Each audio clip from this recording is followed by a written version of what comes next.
பிஸ்மில்லாஹிர் ரஹ்மானிர் ரஹீம்.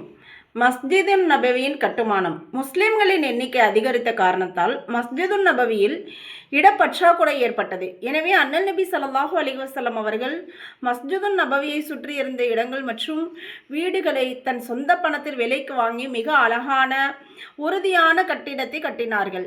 மேலும் ஆங்காங்கே பயணிகள் தங்குமிடமும் பள்ளிவாசல்களும் அரசாங்க அலுவலகங்களும் கட்டினார்கள்.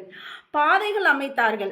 ஐபரிலிருந்து வெள்ளம் வரும் அபாயம் இருந்தபடியால் தாங்கள் உறுதிமிக்க ஒரு அணையை கட்டினார்கள். திருக்குரானை வெளியிடுதல். அன்னாருக்கு இஸ்லாமிய பரப்புவதில் மிகவும் ஆர்வம் இருந்தது.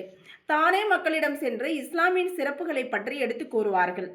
இவ்வாறாக முஸ்லிம்களின் எண்ணிக்கை வளர்ந்து கொண்டே வந்தது. வெகு தூர நாடுகளுக்கெல்லாம் இஸ்லாம் பரவி சென்றது. அரபி மொழி தெரியாத மக்களும் முஸ்லீமானார்கள். மேலும் அவர்களுக்கு குர்ஆன் ஓதும் விஷயத்தில் விதர்ப்பங்கள் ஏற்பட ஆரம்பித்தன.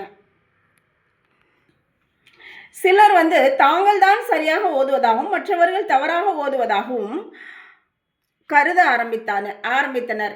இச்செய்தி ஹசரத் உஸ்மான் ரலியல்லாஹு அன்ஹு அவர்களுக்கு கிடைத்தவுடன் மிகவும் வருத்தப்பட்டார்கள். உடனே பெரும் சஹாபாக்களை கூட்டி ஆலோசனை செய்து குர்ஆன் ஷரீஃபை குறைசிகளின் அகராதிப்படி எழுத வைத்து அப்பிரதிகளை அனைத்து இஸ்லாமிய நாடுகளுக்கும் அனுப்பி இந்த முறைப்படித்தான் குர்ஆனை ஓத வேண்டுமென வலியுறுத்தினார்கள்.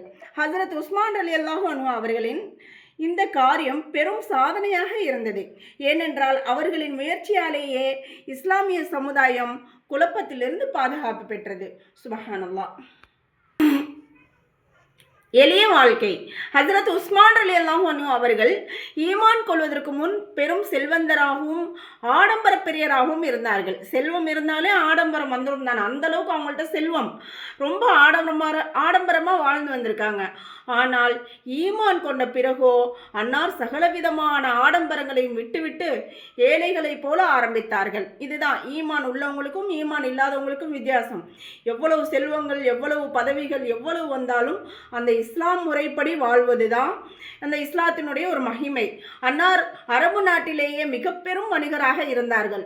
அல்லாஹு தாலா அவர்களுக்கு சகலவிதமான செல்வங்களையும் கொடுத்திருந்தான். ஆயிரக்கணக்கான வேலையாட்கள் இருந்தனர். என்ற போதிலும் தனது வேலைகளை தாமே செய்து கொள்வார்கள்.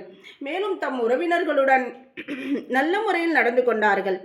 ஏழை எளியவர்களுக்கும் எல்லா விதமான உதவிகளும் செய்தார்கள். தான தர்மம் செய்வதில் அவர்களுக்கு அலாதியான பிரியம் இருந்தது. ஒரு தடவை அரபகத்தில் பெரும் பஞ்சம் ஏற்பட்டது. மக்கள் பசியால் வாடி வதங்கினார்கள்.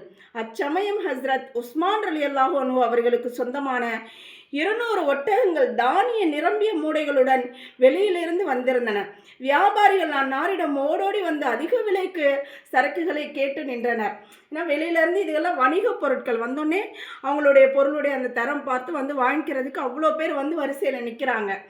ஆனால் என் சரக்குகளை உங்களிடம் விற்க விரும்பவில்லை, மாறாக யார் உங்களை விட அதிக லாபம் தருவதாக வாக்களித்துள்ளானோ, எவனுடைய வாக்கு பொய்க்காதோ அவனிடம்தான் விற்பேன் என்று கூறினார்கள். பிறகு அனைத்து தானிய மூட்டைகளையும் ஏழை எளிய மக்களுக்கு பகிர்ந்து கொடுத்து விட்டார்கள். மேலும் அன்னார் பெரும் கூச்ச சுபாவம் உள்ளவராகவும் இருந்தார்கள். மூடிய குளியற அறையிலும் கூட கீழாடை அணிந்துதான் குளிப்பார்கள். அண்ணல் நபி ஸல்லல்லாஹு அலைஹி வஸல்லம் அவர்கள் கூறினார்கள், உஸ்மானை பார்த்து வானவர்களும் வெட்கி நிற்கிறார்கள். சுப்ஹானல்லாஹ். வீர மரணம். அன்னார் ஆட்சியாளராக ஆன பிறகு நாட்டிலும் எங்கு பார்க்கிலும் அமைதி நிலவியது. ஆனால் சில மாதங்களுக்கு பிறகு நாலாதிக்கிலும் வன்முறைகளும் சூழ்ச்சிகளும் ஆரம்பித்தன. சிலர் அன்னாருக்கு எதிரிகளாகவும் ஆகிவிட்டனர். அன்னார் நினைத்திருந்தால் மொத்த எதிரிகளையும் வெட்டி வீழ்த்தி இருக்க முடியும். ஆனால் அவர்கள் அவ்வாறு செய்ய விரும்பவில்லை. ஒரு நாள் சூழ்ச்சிக்காரர்கள் அன்னாருடைய வீட்டை முற்றுகையிட்டு விட்டார்கள். மேலும் சுவரை தாண்டி வீட்டிற்குள் நுழைந்தவர் அவர்கள் குர்ஆன் ஓதிக்கொண்டிருந்த ஹசரத் உஸ்மான் ரலியல்லாஹு அன்ஹு அவர்களை பல தடவை தாக்கினார்கள். அது ஜும்மாவின் அசருடைய நேரமாக இருந்தது. அன்னார் இந்த ஆயத்தை ஃபஸயக்ஃபீகஹுமுல்லாஹு வஹுவ ஸமீஉல் அலீம் ஓதிக்கொண்டே வஃபாத்தானார்கள். இந்த ஆயத்தை ஓதும்போது தான் அவங்க கத்தியால் பல தடவை குத்தியிருக்காங்க. இன்னா லில்லாஹி வ இன்னா இலைஹி ராஜிஊன். அன்னாருடைய இரத்தம் ஓதிக்கொண்டிருந்த குர்ஆன் ஷரீஃபின் மீதும் தெரித்துவிட்டது.